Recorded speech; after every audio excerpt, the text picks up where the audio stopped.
स्वागत है आप सभी का अपने प्यारे चैनल इंग्लिश वाई एनडी में।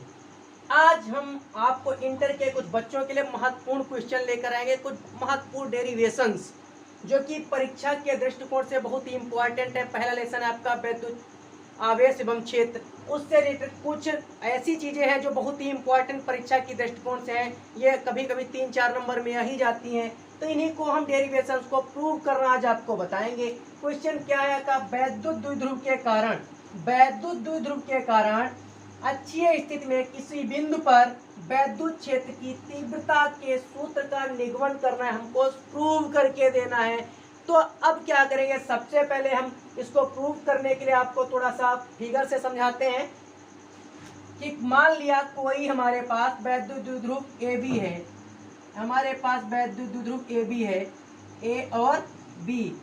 वैद्युत हमारा जो हमारे पास वैद्युत द्विध्रुव जो है वो ए बी है, इस पर कोई दो आवेश हैं, तो हमने मान लिया विपरीत आवेश, एक माइनस क्यू और एक हो गया प्लस क्यू। तो क्या बताया कि हमारे माना कि एक वैद्युत द्विध्रुव हमारे पास है ए बी और जिस पर विपरीत आवेश, समान विपरीत आवेश हैं, तो क्या है माइनस का क्यू है, एक प्लस का, और जो अपने बीच में यानी बिंदु ओ जो बीच में रखा हुआ है कुछ परावैद्युतांक के अगर माने तो ठीक, ना माने तो ठीक, और दोनों एक दूसरे से अल्पतम दूरी पर है। अल्पतम दूरी का मतलब कम से कम अगर देखा जाए तो हम यल इसको मान लेंगे और यल इसको भी मान लेंगे, यानी ए ओ बराबर कितना है, यल है, तो ओ बी बराबर भी यल, और इसको हम लिख सकते हैं 2l भी लिख सकते हैं क्योंकि हमें सॉल्व करना है। तो हमने क्या बताया कि दो कोई जो हमने वैद्युत द्विध्रुव लिया ए बी और उसके सिरों पर दो समान और विपरीत प्रकार के आवेश रखे हुए हैं, माइनस क्यू और प्लस क्यू। तो अब क्या करना है कि हमारे बीच में रखा, माध्यम में रखा हुआ, किसी माध्यम में रखा हुआ परावैद्युतांक के, अब वो लिखेंगे नहीं, यानी हमें क्या करना है, ओ बिंदु जो यहाँ पे इसको मान लिया हमने, बिंदु ओ मान लिया। अब हमें उसी ओ बिंदु से किसी नए बिंदु पर वैद्युत क्षेत्र की तीव्रता ज्ञात करनी है। तो क्या करेंगे, हम यहाँ से एक रेखा खींचेंगे इसी साइड में, इसको मान लेंगे हम बिंदु P। क्या मान लेंगे, बिंदु P, यानी O से बिंदु P पर वैद्युत क्षेत्र की तीव्रता अर्थात E हमको ज्ञात करनी है। तो बहुत ही आसानी से ज्ञात करेंगे। सबसे पहले हमने क्या किया, O से किसी बिंदु की दूरी वो होगी R होगी, यानी O से यहाँ से हम यानी दोनों अल्पतम दूरी पर है, दोनों आवेश, एक माइनस का है एक प्लस का है, तो ये L और L 2L भी हो सकता है इसको लिखना चाहे तो, नहीं तो ऐसे ही आप समझ लीजिए। हमें O से P की दूरी पता करनी है, इस दूरी को, पूरी दूरी को कहते हैं R, यहाँ से और इतनी दूरी को कहते हैं R, यानी O से P बिंदु की दूरी टोटल क्या हो गई, R हो गई यार। अब क्या करना है कि हमें यहाँ से तो B तक की तो दूरी पहले से पता थी, L है, लेकिन अब यहाँ से इतनी ही पता करनी, क्योंकि इतना तो हम आगे थे ही। तो यानी अगर हम इससे O बिंदु से P बिंदु पर प्लस Q1 आवेश के कारण अगर विद्युत क्षेत्र की तीव्रता ज्ञात करेंगे तो R में से ये वाला L घटा लेंगे, तो ब्रैकेट में क्या ज्ञात करेंगे, R माइनस L, ये वैल्यू पड़ेगी। अब क्या करना है, अब हमें इसी ए बिंदु से P बिंदु तक की वैद्युत क्षेत्र की तीव्रता ज्ञात करनी है अच्छी स्थिति में। जब यहाँ से हम ज्ञात करेंगे, बिंदु ए से जब हम ज्ञात करेंगे पूरे में यहाँ तक की अगर ज्ञात करेंगे तो क्या हो जाएगा, R जो तो था ही था और प्लस इधर आगे बढ़ रहे हैं, तो बढ़ने का मतलब यहाँ पे हमें L जोड़ना पड़ेगा। क्या इतना आपके फिगर समझ में आया या नहीं आया? मैंने बताया कि एक वैद्युत द्विध्रुव है हमारे पास ए और बी, उस पर समान और विपरीत प्रकार के आवेश हैं, एक माइनस क्यू और एक प्लस क्यू मैंने मान लिया, और जो एक दूसरे से अल्पतम दूरी पर रखे हुए हैं, अर्थात जो यल यानी ओ बिंदु से यहाँ भी L दूरी है और ये भी L, तो इसको हम 2L भी कह सकते हैं। ये क्लियर हो गया हमारा, 2L कह सकते हैं। तो बड़ी आसानी से इसको सॉल्व करें। O बिंदु से यानी कोई माध्यम में रखा हुआ परावैद्युतांक क्या था हमने माना, और O बिंदु से किसी बिंदु पर यानी P बिंदु पर हमें विद्युत क्षेत्र की तीव्रता ज्ञात करनी थी। तो यानी O बिंदु से P बिंदु जहां पे हमें तीव्रता ज्ञात करनी वो R मीटर है, तो आर मीटर में क्या किया, तो हमने टोटल आर लिख लिया, लेकिन हमें इतना तो पहले से दिया, तो इतनी ही दूरी पता करनी थी, तो आर में से हमने एल माइनस कर लिया, लेकिन यहाँ से लंबा पड़ेगा तो इसके मतलब आर में ये जोड़ना पड़ेगा। अब क्वेश्चन प्रूव करने में कोई दिक्कत नहीं, बड़ी आसानी से कर देते हैं। तो क्या करेंगे, प्लस यानी ये लिखा हुआ है, क्या लिखेंगे, प्लस क्यू आवेश के कारण बिंदु P पर वैद्युत क्षेत्र की तीव्रता। तो याद करेंगे बिंदु P पर, इसको मान लेंगे E1 बराबर 1/4 पाई epsilon not into Q plus का है तो लिखेंगे Q बटे ये कितना है, R माइनस एल का होल स्क्वायर। ये मैंने डाल दिया। तो आपको तो पता ही है कि वर्ग के दूरी के वर्ग के अनुक्रमानुपाती होता है, वो तो पहले आपने अगर अभी हमारे चैनल को सब्सक्राइब नहीं किया तो कर लीजिए जल्दी से जल्दी, अगर आपको बेहतर पढ़ना है। फिजिक्स के जितने भी डेरिवेशंस मैं आपको प्रूव करके दूंगा और केमिस्ट्री से रिलेटेड क्वेश्चन भी आपको क्लियर करके दूंगा। तो बात करते हैं, अब बात करेंगे यहाँ पे प्लस क्यू हो गया, अब हो जाएगा माइनस क्यू आवेश के कारण बिंदु P पर वैद्युत क्षेत्र की तीव्रता। तो फिर भी यहाँ पे E1 माना था, इसको मान लेंगे E2, फिर वही लिखेंगे 1/4 epsilon not into minus Q था, ये माइनस क्यू तो माइनस सामने ही हम लगा देंगे, माइनस क्यू बटे यहाँ पे R प्लस एल का होल स्क्वायर हो गया। इतना तो सभी के समझ में आ ही गया होगा। इसके बाद बहुत ही आसानी से करेंगे परिणामी वैद्युत क्षेत्र की तीव्रता। परिणामी वैद्युत क्षेत्र की तीव्रता, परिणामी वैद्युत क्षेत्र की तीव्रता ज्ञात करेंगे। उसका फार्मूला क्या होता है, E बराबर E1 प्लस E2 होता है तो आप लोग जानते हैं, कोई दिक्कत आने वाली नहीं है। E1 प्लस E2 होता है, तो अब यहाँ पे मान डालेंगे। E बराबर E1 की जगह पे क्या डालेंगे, 1/4 पाई epsilon not into Q upon R minus L का होल स्क्वायर, और यहाँ पे प्लस है और ये पहले से ही माइनस था, भाई E2 तो माइनस का था, प्लस माइनस क्या हो जाएगा, minus 1/4 pi epsilon into Q अपान R प्लस एल का होल स्क्वायर।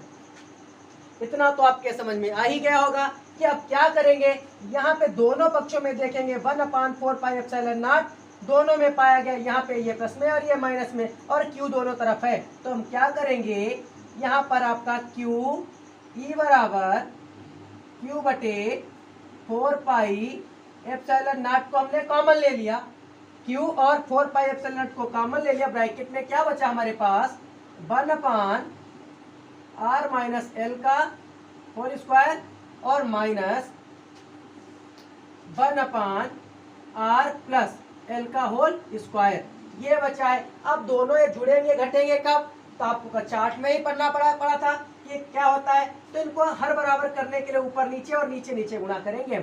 E बराबर Q upon 4 pi epsilon not, इसकी मल्टीप्लाई 1 से करोगे तो क्या हो जाएगा, R प्लस एल का होल स्क्वायर, माइनस लगा देंगे। अब इसकी मल्टीप्लाई इससे कर देंगे तो क्या हो जाएगा, R माइनस एल का होल स्क्वायर, और बटे में ये और ये इनकी मल्टीप्लाई की आपने पढ़ रखा A प्लस बी और A माइनस बी बराबर क्या होता है आपका, अगर दोनों पे स्क्वायर लगा है तो भी देखेंगे, और नहीं लगा तभी, पहले स्क्वायर नहीं लगा तो क्या हो जाएगा, A square minus B square हो जाता है कि नहीं होता। अगर पहले से स्क्वायर लगा भी हो तो इन दोनों का होल स्क्वायर हो जाएगा, A square minus B square का होल स्क्वायर करना पड़ेगा। स्क्वायर पहले से लगा है, अगर नहीं लगा है तो सिंपल ये नहीं लगाएंगे, ब्रैकेट भी नहीं लगेगा। अगर ब्रैकेट लगा होल स्क्वायर है तो हमको भी होल स्क्वायर करना पड़ेगा। तो यहाँ पे क्या करेंगे, स्क्वायर लगा था तो क्या हो जाएगा, R square minus L square का होल स्क्वायर। इतना हमारी समस्या आप लोगों के सभी के समझ में आ गया होगा। बहुत ही आसानी से आप देखते रहिए। और जुड़े रहिए हमसे और देखते हैं आगे सॉल्व करते हैं। ई बराबर क्यू बटे 4 पाई एप्सिलॉन नॉट ब्रैकेट में सूत्र खोलेंगे। क्या सूत्र होता है आपको पता है, ए प्लस बी का होल स्क्वायर और ए माइनस बी का होल स्क्वायर। सूत्र क्या था, A square plus B square minus 2ab होता है और इसमें A square plus B square plus 2ab होता है। तो यही सूत्र हमको यहाँ पे खोलना है, कोई दिक्कत नहीं है, आसानी से क्वेश्चन हो जाएगा आपका।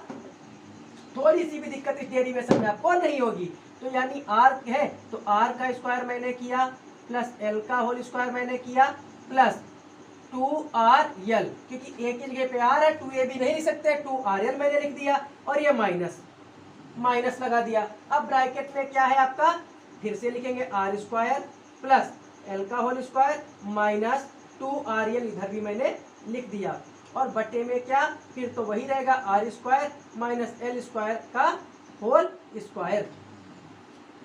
एक स्टेप बढ़ाएंगे आपको और समझ में आ जाएगा।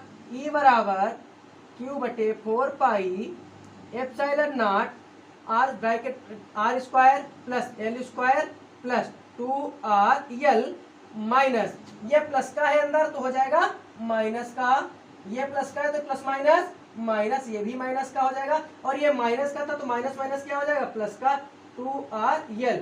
तो यानी देखेंगे ये प्लस का तो ये माइनस का कट गए, ये और ये कट गए, बचा क्या प्लस प्लस के बचे हमारे पास और अपान में तो वही रहेगा जो था हमारे पास, R square minus L square का होल स्क्वायर कर देंगे। इतना समझ में आया नहीं है? अगर अभी तक आप वीडियो रोक कर भी समझ सकते हैं, क्योंकि ये हमको जो पढ़ा रहे हैं आपको ये देखना होगा कि कितना आपके समझ में आ रहा है कि नहीं। अब आसानी से देखते हैं, थोड़ा तो अब यहाँ पे क्यों जगह नहीं थी तो मैं मिटाना पड़ा, तो आगे समझाएंगे। इतना जो मैंने किया है उसके आगे मैं आपको समझाऊंगा। ई बराबर दिया हुआ है Q upon 4 pi epsilon not into bracket में कितना, इंटू में कितना बचा 2 और 2 होता है 4 आर और यल, 2 और 2 4 RL हो गए और अपान में आपके क्या है R square minus L square का होल स्क्वायर, ये दिया हुआ है। अब इसको सॉल्व करते हैं बहुत ही आसानी से, आप वीडियो रोककर भी देख सकते हैं। ना समझ में कमेंट करिए, ना समझ में आए तो आप देखेंगे। हमको इसको तोड़ लेना है। तो ई बराबर क्यू बटे 4 पाई एप्सिलॉन नॉट इंटू, इसको लिख सकते हैं 2R इंटू 2L। 2R और 2L को जब हम मल्टीप्लाई करेंगे तो फिर इतना ही प्राप्त हो जाएगा हमको, और यहाँ पे R square minus L square का होल स्क्वायर। हमको पता है वैद्युत द्विध्रुव आघूर्ण का सूत्र होता है P बराबर Q गुणे 2L, तो यहाँ पे गुणे में है 2L। अब क्या करेंगे 2R बचेगा हमारा, क्या बचेगा 2R। जब 2R बचेगा तो इस पे जगह पे Q और 2L की जगह पे क्या करेंगे, देखिए स्टेप बढ़ा देते हैं। ए यहाँ पे फिर 1 ही रह जाएगा, Q epsilon not into Q और 2L की मल्टीप्लाई होगी, कितना आ जाएगा P, तो 2 आगे आ गया हमारा P और R, क्योंकि Q यानी 2 हमारा आगे आ गया और P क्योंकि Q इंटू 2L की जगह पे हमने क्या डाल दिया, इतने की जगह पे 2L और Q की जगह पे हमने डाल दिया P और बच्चा हमारे पास R स्क्वायर एल स्क्वायर का होल स्क्वायर। इतना तो आपके समझ में आ ही गया होगा। अब एक चीज और बता दे, जहां L से इतना बड़ा हो यानी बहुत बड़ा हो तो वहां पे L बराबर होता है 0। L बराबर कितना हो जाता है 0, इतना हो जाता है, ये आपको ध्यान रखना है। तो E बराबर 1/4 पाई एप्सिलॉन नॉट इंटू 2PR बटे R स्क्वायर का होल स्क्वायर। आपको पता है गुणा में घाते जुड़ जाती हैं। यहाँ पे 1 आ रहा है, इसका मतलब यहाँ पे 4 हो जाएंगे यार, तो 1 और 1 काटेंगे बचेगा 1 और 1 को जोड़ देंगे 2 में, 1/4 पाई एप्सिलॉन नॉट इंटू 2P ऊपर है और बचेगा R स्क्वायर था, बचा यहाँ पे 1 R से 1 R था यहाँ पर, 2 में से 1 R मैंने काट दिया, यहाँ पे बचा 1 जुड़ेगा 2 में तो R क्यूब हो जाएगा। E बराबर 1/4 पाई epsilon not into 2P upon R cube, Newton प्रति कूलाम इसका मात्रक होता है, न्यूटन प्रति कूलाम। ये आपका प्रूव हो गया।